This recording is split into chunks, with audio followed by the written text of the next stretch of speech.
영광과 평화의 예수라는 제목으로 함께 말씀 나누기를 원합니다. 우리 인간의 최대 관심사 중에 하나는 평화입니다. 그러나 이 평화가 쉽게 오지는 않습니다.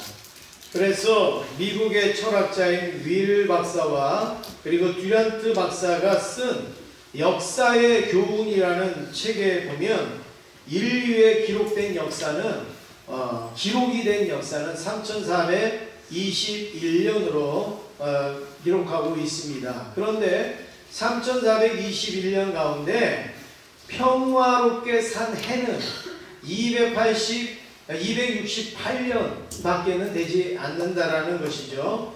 그래서 이것을 조금 더 현실적으로 분석을 해보니까 1년은 조용하게 살고 15년은 전쟁 속에서 살아간 인간의 역사라는 것이죠. 이것을 더 실감나게 하면 전쟁이 있었던 시기는 우리 모든 시기에서 91.6%가 전쟁의 삶을 살았다는 거예요. 그래서 약 한 8% 정도 전쟁이 없는 시기를 사는 거고 91.6%는 전쟁이 있는 그런 시기에 살았다라는 것이죠. 사람은 평화를 원해요. 그리고 평화롭기를 원하고 평화를 추구해요. 그런데 희한하게 우리 인생의 삶은 전쟁의 연속이고 싸움의 연속이라는 거죠. 어느 싸우기로 잘 싸우기로 유명한 집사님 댁에 집사님 댁이 싸우면 안 되겠죠. 그런데 하여튼 싸우기로 유명한 그 집사님 댁에 교회 목사님하고 사모님이 신방을 갔다고 합니다. 우리 교회 얘기는 아닙니다. 이게 다른 교회 얘기예요. 그래서 그 집사님 댁에 갔더니 앵무새를 기르고 있는데 앵무새가 목사님과 사모님을 보더니 인사를 하더래. 죽어라 이놈아. 죽어라 이 뭐야 이렇게 하면서 죽어라 이러면서 인사를 하더라는 게 들어갔는데 이 목사님하고 사모님한테 인사를 하는 거예요. 그래서 목사님과 사모님이 이 집이 싸우기도 엄청 싸우란다. 얼마나 싸우면 앵무새가 인사를 이렇게 할까. 그래서 앵무새가 너무 불쌍해서 앵무새를 우리 집에 잠깐 데려다가 키우겠습니다. 이제 그래서 목사님이 앵무새를 데리고 왔대요. 목사님 댁에도 앵무새가 있거든요. 그래서 앵무새를 딱 데리고 오니까 목사님 댁에 있던 앵무새가 그 새로 오는 앵무새를 보더니 뭐라고 인사를 하냐면 할렐루야 환영합니다 축복합니다 이렇게 인사를 하더라는 거예요. 그러니까는 이 집사님 댁에서 온 앵무새가 그 할렐루야 환영합니다 축복합니다 얼마나 좋습니까? 그 소리를 딱 듣더니 이렇게 얘기하는 겁니다. 아이고 죽겠네 미치고 팔다 뛰겠네 이러면서 이야기를 하는 거예요. 그랬더니 목사님 댁에 있던 앵무새가 그 말을 듣고 대답을 합니다. 네 믿음대로 될지어다. 여러분 인간들은 열심히 평화를 추구해 왔지만 어떻게 보면 어떻게 하면 싸울까 어떻게 하면 평화롭지 못할까를 만들어내는 존재가 우리도 사람이라는 것을 볼 수가 있습니다. 왜 그렇습니까? 진정한 평화는 원한다고 되는 게 아니에요. 진정한 평화는 생각만 한다고 되는 게 아니라 진정한 평화가 어디서 오는지를 알아야 되는 거죠. 진정한 평화가 어떻게 오는지를 우리가 깨달아야 되는 거죠. 우리 옆에 있는 분하고 인사하겠습니다. 화평하는 믿음을 가지세요. 인사하시겠습니다. 첫 번째로 팍스 로마나라는 내용입니다. 오늘 말씀 앞에 가보시면 1절 내용이 나옵니다. 1절에 보시면 같이 한번 읽겠습니다. 시작. 그때에 가이사 아구스토가 명을 내려 천하로 나아오라 하였으니 여기에 보면 가이사 아구스토라는 사람이 나옵니다. 이 가이사 아구스토는 로마 시저의 아들 아우구스투스를 이야기할 때 가이사라 이렇게 성경에서는 이야기를 하고 있습니다. 그런데 이 아우구스투스라는 이름의 뜻이 자체가 뭐냐면 주다, 퀴리오스다 이런 뜻이에요. 그러니까 이 아우구스라는 이름 자체가 주의 주.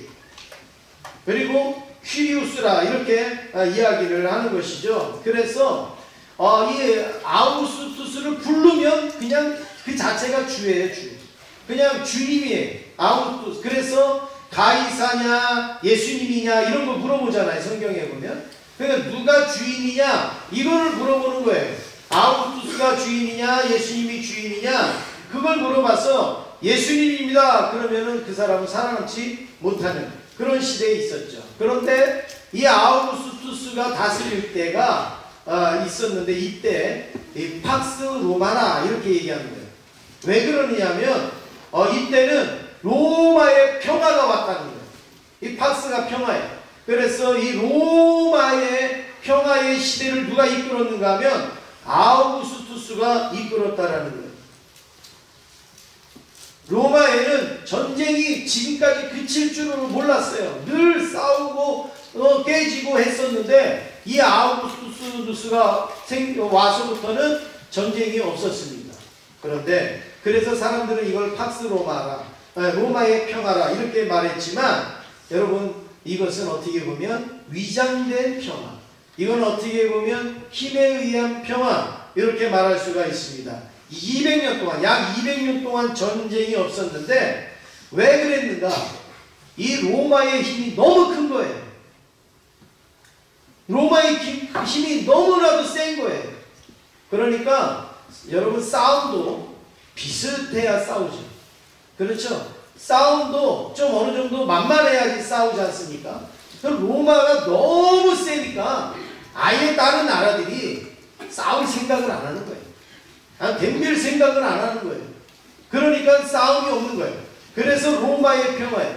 여러분 그게 진정한 평화겠어요? 너무 힘이 세니까 와서 붙었다가는 큰일 나니까 꼼짝도 못하고 싸움도 하지 못하고 로마가 하자는 대로 그렇게 했기 때문에 평화가 있었던 것이지 정말 마음에서 우러나서 정말 우리가 화평하자 은혜롭자 그렇게 해서 평화로운 게 아니라는 거예요. 그래서 세계 역사는 힘에 의한 팍스 로마라는 있을 수가 있는 거예요. 힘에 의해서 너 움직이지 마, 너 꼼짝하지 마, 너 대들지 마, 그러면 나한테 혼나? 이렇게 해갖고 평화는 올 수 있지만 정말 서로 존중하면서 서로 은혜를 끼치면서 평화하기는 쉬운 것이 결코 아니라는 거예요. 두 번째는 예수님의 평화를 우리는 살펴보기를 원합니다. 평화는 힘으로 이루어지는 것이 결코 아닙니다. 평화는 오히려 약함과 자기 희생 속에 주어진다라는 것을 예수님께서 우리에게 보여주시고 계십니다. 여러분 예수님이 언제 칼 들고 한번 겁을 준 적이 있습니까? 아니면 예수님이 언제 많은 힘을 공헌해 갖고 권리를 주장한 적이 있습니까? 예수님은 오히려 쫓겨다니시고 그리고 숨고 피하시고 또 사람들로 하여금 조롱도 받으시고 침뱉음도 당하시고 그러면서도 우리에게 평화를 주셨고 그 평화를 이루신 분이 바로 예수님 아니시겠습니까? 그래서 힘으로 얻어지는 평화는 진정한 평화가 아니라 오히려 예수님처럼 약하지만 그리고 자기가 희생을 하지만 거기에서 주어지는 평화가 진정한 평화인 줄로 믿습니다. 성탄절은 바로 하나님의 아들 예수님이 이렇게 약한 모습으로 오셨고 그리고 우리를 위하여서 자신을 희생하고 그리고 죽기 위하여서 오신 그날을 기념하는 날이 성탄절이라는 사실입니다. 그런데 왜 사람들이 이날에 뭐라고 외칩니까? 모든 사람들이 뭐라고 외쳐요? 하늘엔 영광, 땅에는 평화 이렇게 외치잖아요. 아니 그냥 예수님 오셔서 축하하셨으면 축하합니다, 환영합니다 그렇게 말해도 되는데 하늘에는 영광 그리고 땅에는 평화 왜 이렇게 외치겠습니까? 오늘 14절 말씀을 한번 같이 읽겠습니다. 시작.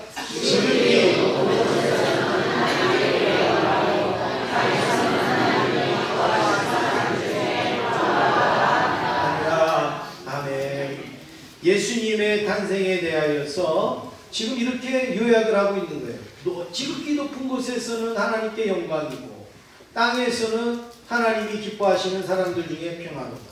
제가 몇 년 전에 이 말씀을 설교하면서 재밌는 사진을 한번 보여드린 적이 있어요. 여러분이 기억하실지 모르지만 재밌는 사진을 보여드린 적이 있어요. 그거는 어떤 그 트럭 뒤에다가 이렇게 써붙인 내용인데, 하늘엔 영광, 땅엔 굴비, 뭐 이렇게 쓰여져 있는 그 영상을 제가 한번 보여드린 적이 있어요. 그래서 그 영광, 굴비를 말하는 거예요. 하늘엔 영광, 땅에는 굴비. 그러니까 위아래를 합치면 뭐예요? 영광, 굴비. 이 굴비 장사가 차에다가 얼마나 믿음이 좋은지 쫙 붙이고 그걸 다녔어요. 그래가지고 그 찍은 사진을 제가 여러분들한테 보여드렸는데 갑자기 궁금한 거예요. 이분이 지금도 굴비를 파나? 이분은 지금 굴비를 잘 팔고 있나? 그리고서 제가 수소문을 했어요. 그리고 제가 찾아보고 알아보고 했어요. 근데 못 찾았어요. 이분이 지금도 잘 팔고 계신지 뭐한지는 모르지만 그래도 참 이분은 너무나도 우리에게 인상 깊은 문구를 남겼어요. 하늘에는 영광, 땅에는 뭐예요? 굴비. 영광, 굴비. 그런데 이 힌트를 어디서 얻었느냐? 이분이 분명히 성탄절날 예배드리다가 아마 힌트를 얻었을 거예요. 이 말씀을 듣는 가운데 하늘에는 영광, 하나님께는 영광이요 땅에는 사람들 중에 평화로다 이렇게 하셨는데 예수님은 이 땅에 오실 때 두 가지 목적을 이루신 거예요. 하나는 하나님 앞에 영광을 돌리기 위해서 오신 거예요. 영광을 돌리기 위해서 오신 거예요. 영광을 돌리기 위해서 오시니까 낮게 오시든 죽으시든 뭐 조롱을 받으시든 상관이 없는 거예요. 누가 영광 받으시면 돼요? 하나님이 영광 받으시면 됩니다. 이게 예수님이 오신 목적이에요. 그 다음에 또 하나 목적은 우리에게 뭘 주기 위해서요? 평화를 주기 위해서. 너희들 맨날 평화 얘기하지만 봐라, 수치를 봐라. 91.6% 맨날 싸웠지 않았느냐. 그래서 예수님이 진정한 평화를 주시기 위해서 이 땅에 오셨다라는 사실이죠. 여러분 그렇습니다. 오늘 우리들도 이 땅에 살아갈 때 우리들도 이 두 가지 목적 가지고 살면 좋겠어요. 예수님처럼. 하나님께 영광이 되느냐 이거죠. 하나님께 영광이 되느냐. 그러면 내가 손해를 보더라도 내가 억울한 일을 당하더라도 내가 힘이 들더라도 누구만 영광이 되느냐? 하나님만 영광이 되면 우리는 만족할 수 있어야 돼요. 근데 그 하나님이 영광 되기 전에 우리는 어떻게 합니까? 나를 너무 많이 생각한단 말이에요. 내 얼굴이 뭐가 됩니까? 내 입장이 뭐가 됩니까? 내 삶이 뭐가 됩니까? 내 신앙이 뭐가 됩니까? 그러면 하나님께 영광이 될 수가 없는 거예요. 예수님은 하나님께 영광이 되기 위하여서 인간의 몸으로 죽는 자리에까지 오셨단 말이에요. 그래야 하나님이 영광이 되는 거죠. 내 얼굴 차리고 내 입장 차리고 내 환경 다 차리고서 어떻게 하나님의 영광이 드러날 수가 있겠습니까? 평화도 마찬가지입니다. 평화도 내 욕심, 우리 장로님이 오늘 기도하신 것처럼 내 고집, 내 교만, 내 탐심, 여러분 이거 다 가지고 어떻게 평화할 수 있냐. 손해도 보고 그리고 또 아픔도 있고 상처도 있지만 내가 이 평화가 나의 목적이다라고 여겨질 때 우리는 화평하고 평화할 수 있지 않겠습니까? 이게 바로 예수님의 평화를 우리에게 보여주고 있습니다. 예수님의 탄생은 온 인류가 구원의 혜택을 누리게 되었고 그리고 예수님으로 인하여서 하나님과 우리 사이에 막힌담이 허물어지고 인간과 인간과의 막힌담이 허물어졌다라는 말씀입니다. 왜냐하면 십자가는 하나님과 우리 인간을 연결하는 그 엄청난 도구라는 사실을 우리에게 보여주고 있습니다. 이 세상에 어떤 것도 자신이 죽어서 평화를 이루지는 못했습니다. 그러나 다 자기를 위해서 살았고 죽었지만 우리 예수님은 우리와 하나님을 평화롭게 하고 인간과 인간을 평화롭게 하는 그런 죽음을 죽으셨는데 영국의 박물관에 가면 그 미술관에 가면 그런 그림이 있다고 합니다. 전쟁 중에 어떤 병사가 이쪽에 전선도 하나 잡고 있고 이쪽에 전선도 하나 잡고 있는 그 그림이 있다고 합니다. 근데 그거는 무슨 그림인가 하면 이제 그 평화가 이루어졌다라고 하는 그 연락을 해야 되는데 이 병사가 전선이 끊어진 거예요. 통신선이 끊어진 거예요. 그러니까 어떻게 합니까? 자기가 이 선을 두 손으로 잡고서 그거를 연결을 하고 그리고서 평화가 왔다. 이것을 알리기 위하여서 자기가 희생하면서 그 전선을 잡았다는 거죠. 양쪽으로. 그리고서 통신이 되도록 한 것을 사진으로 이렇게 만들어 놓은 그 그림이 영국 미술관에 있다고 합니다. 여러분, 우리 예수님도 마찬가지입니다. 하나님과 우리와의 관계가 끊어졌어요. 우리 하나님과 우리의 관계가 단절됐어요. 그런데 그것을 연결시키신 것이 바로 예수님의 십자가입니다. 하나님의 손을 붙들고 사람의 손을 붙들어서 어떻게 해요? 연결을 시켜준 것이 바로 십자가의 사건이라는 말이죠. 그리고 이 사람의 손을 붙잡고 이 사람의 손을 붙잡아서 연결시켜 주신 것이 바로 예수님의 십자가라는 말씀입니다. 여러분, 그렇습니다. 이렇게 성탄을 맞이할 때 우리에게 팍스로만 하는 필요 없습니다. 우리에게는 예수님의 진정한 평화만이 필요한 줄로 믿습니다. 예수님 십자가를 중심으로 하나님과 우리와의 관계에서 멀어진 부분이 있다면, 서먹서먹해진 부분이 있다면, 소홀해진 부분이 있다면 여러분 다시금 회복되어지는 평화로워지는 은혜가 있기를 간절히 원합니다. 사람과 사람과의 사이에서도 여러분 우리가 평화롭지 못하고 하나 되지 못한 부분이 있으면 예수님의 그 십자가에 그 손을 붙잡고 하나 되어줄 수 있는 은혜가 있기를 원합니다. 미국에 유명한 부흥 강사가 있었습니다. 빌리 그레함이라는 그 목사님이 있었는데 이 빌리 그레함 목사님이 설교를 잘해서 은혜를 잘 끼치기도 하지만 빌리 그레함 목사님이 설교하기 전에 우리 교회 찬양단들처럼 우리 교회 성가대처럼 찬양으로 은혜를 끼쳐서 마음문이 활짝 열려가지고 말씀을 듣는데 그냥 은혜가 되는 거죠. 그냥 축복이 되는 거죠. 제가 아는 어느 목사님은 목회를 하실 때에 성경을 정말 많이 읽은 장로님이 계셨어요. 지금 한 92세인가 5세인가 되셨다고 하는데 이분이 얼마 전에 신문에 이만큼 났어요. 성경을 천독하셨다. 이게 신문에 나. 근데 지금 천독이지만 예전에 시무하실 때도 성경을 몇백 번을 읽으신 거예요. 그래서 그 목사님이 하는 간증이 그 장로님이 올라와서 기도를 하면 그날 설교는 제가 그대로 표현합니다. 거저먹는다. 그 장로님이 올라오셔서 설교하시면 그날 설교는 거저먹었다. 왜요? 벌써 은혜가 다 된 거예요. 성도들의 마음이 다 노근노근해진 거예요. 성도들의 마음이 다 부들부들해진 거예요. 여러분, 예배에 찬송하시는 분들, 예배에 기도하시는 분들, 예배를 수종 드시는 분들, 안내를 하시는 분들, 우리가 하나님 앞에 기도로 준비해야 되고 말씀으로 준비해야 되고 우리의 삶으로 준비가 되어질 때에 저도 좀 거둬먹을 수가 있는 할렐루야. 네, 저도 거둬먹을 수 있겠죠. 여러분도 해주시면 감사하겠습니다. 잘하고 계시지만 오늘 내가 기도다. 정말 내 이 기도를 위하여서 얼마나 준비를 했냐면 오늘 찬양이다. 그 찬양을 위하여서 얼마나 준비를 했냐면 안내다.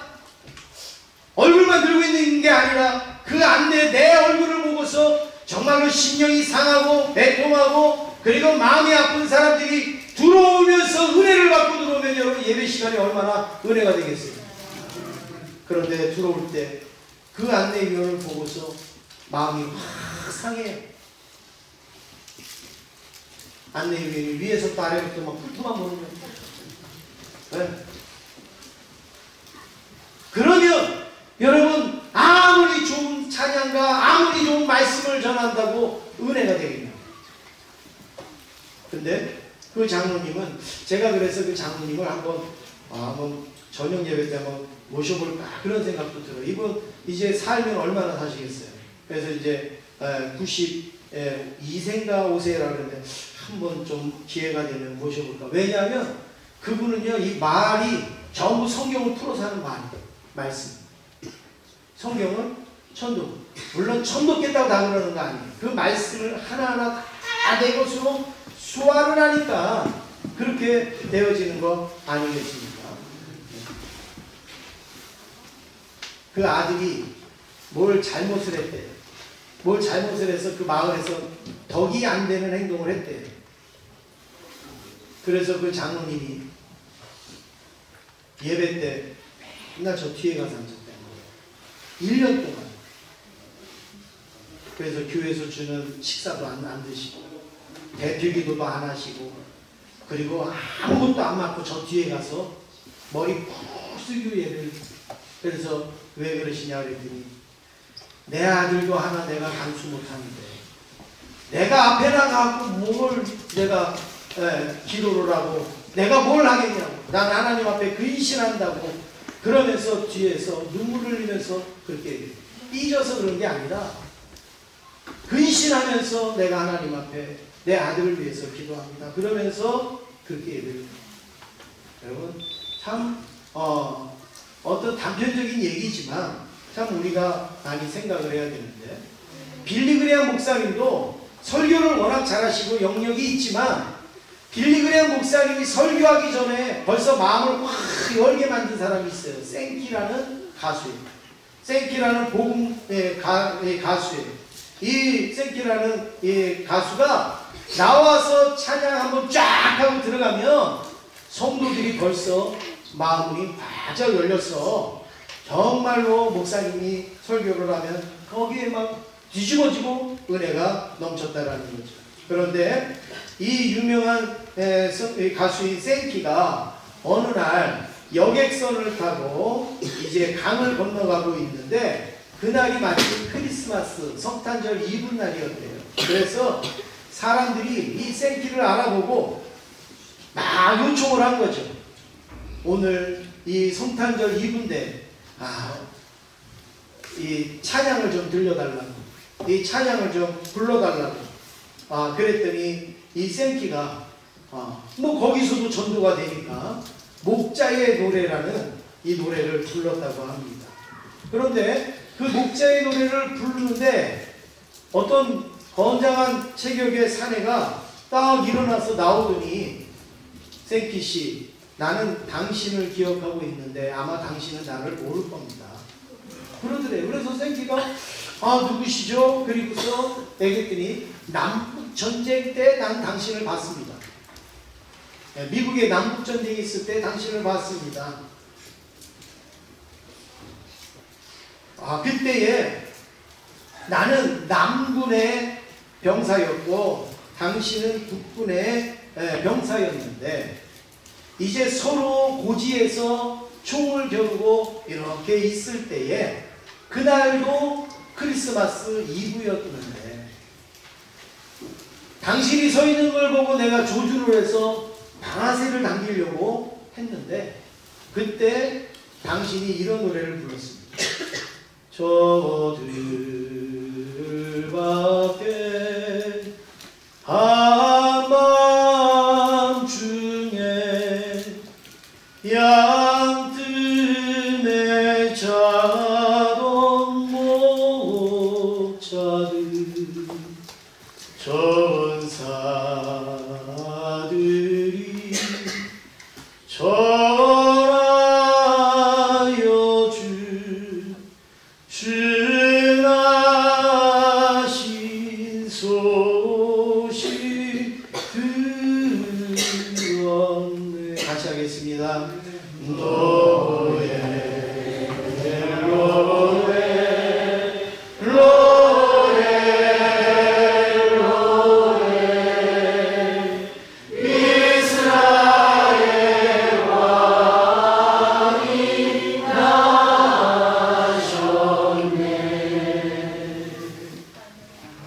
이 노래를 부르는데 우리의 왕으로 오신 예수님을 생각하니까 도저히 방아쇠를 당길 수가 없었습니다.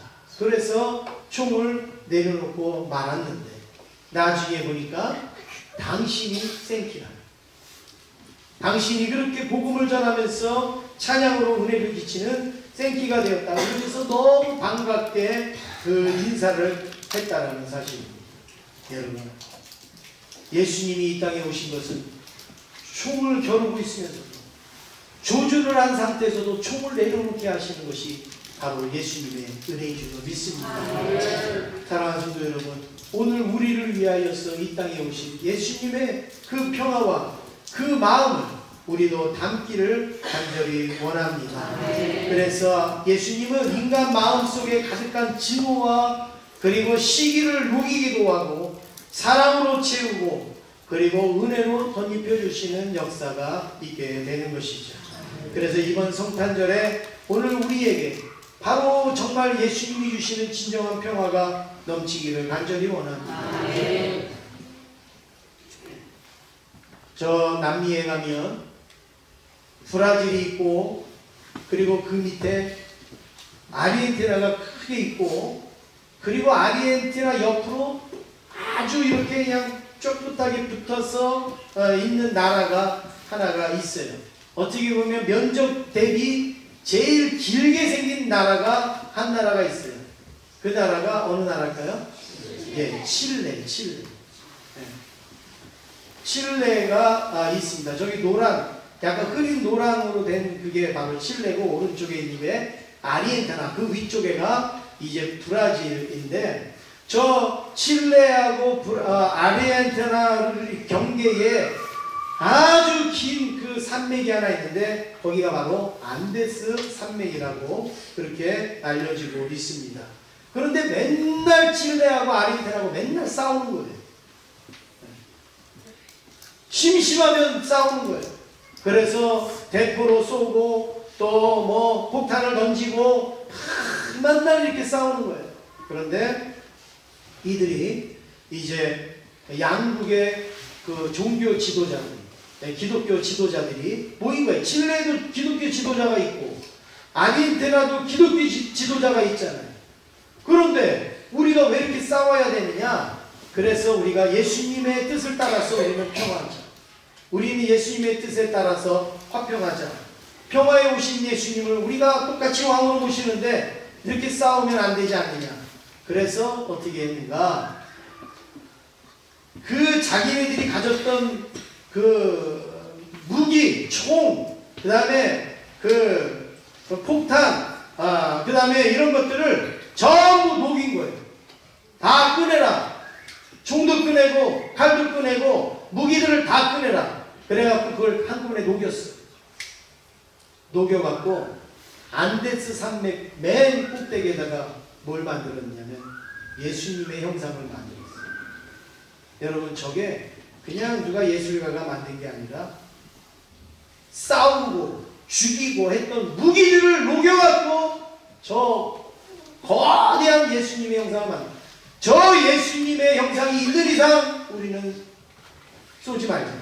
저 예수님의 형상이 있는 동안 우리는 싸우지 말자. 만약에 싸우거든 저 예수님부터 먼저 쏘자. 얼마나 강력한 평화의 조약을 맺었는지 모릅니다. 그래서 지금 아르헨티나, 칠레에 가면 그 안데스 산맥 위에 저도 안 가봤지만 저게 완전히 명소가 돼갖고 칠레하고 아르헨티나 오는 사람 중에 저기 안 가보는 사람이 없습니다.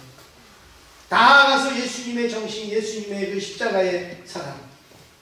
그런데요, 그 중에서도 또 싸우는 사람이 있대. 왜 우리는 등 보고 있냐? 우리는 앞 보고 있고. 정말 우리 사람들이요, 얼마나 사람들이 이렇게 옹졸합니까? 네?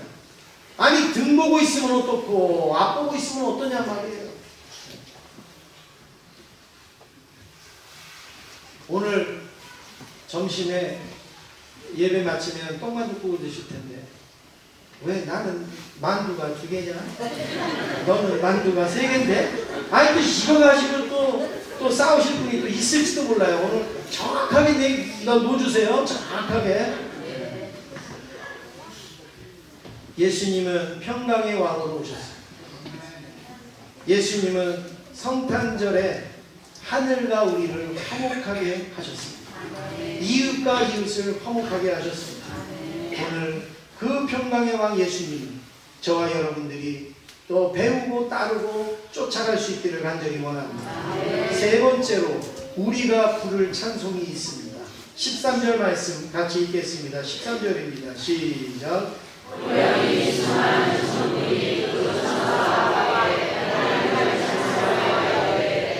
네, 여기에 보니까 수많은 천군이 천사와 함께 하나님을 찬송했다 이랬어요.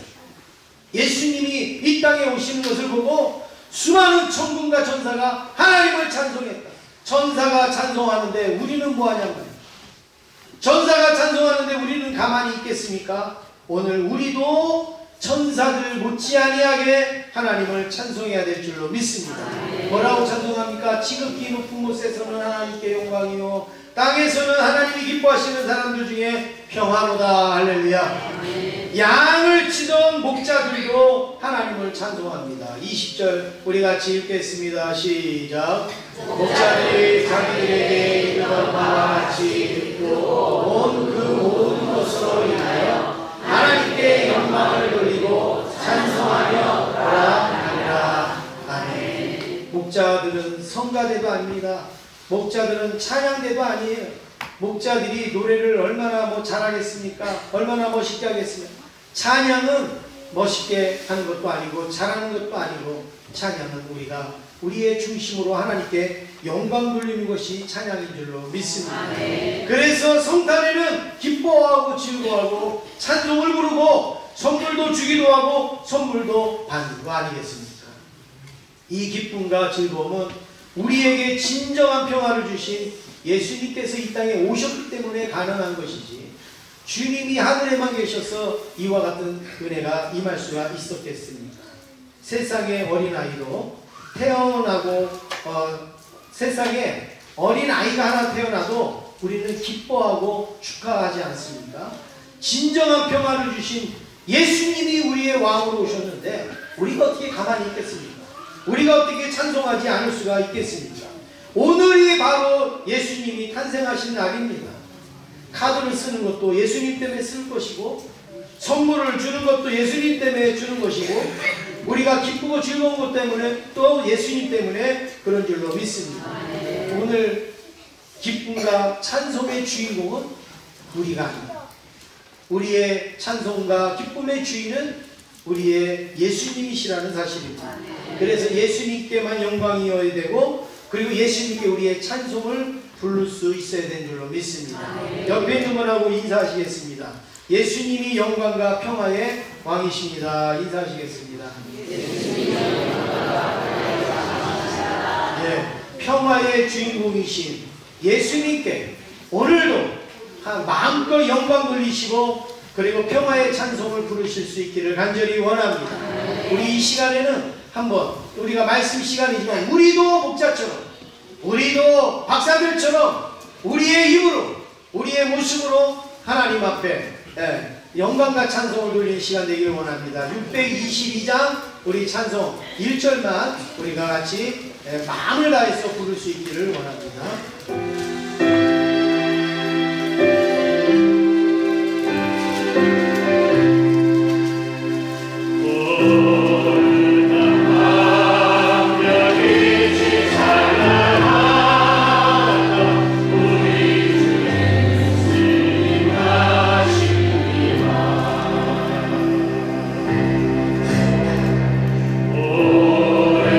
오랫동안 죄악의 얽매여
하나님 감사합니다. 오늘 우리를 위하여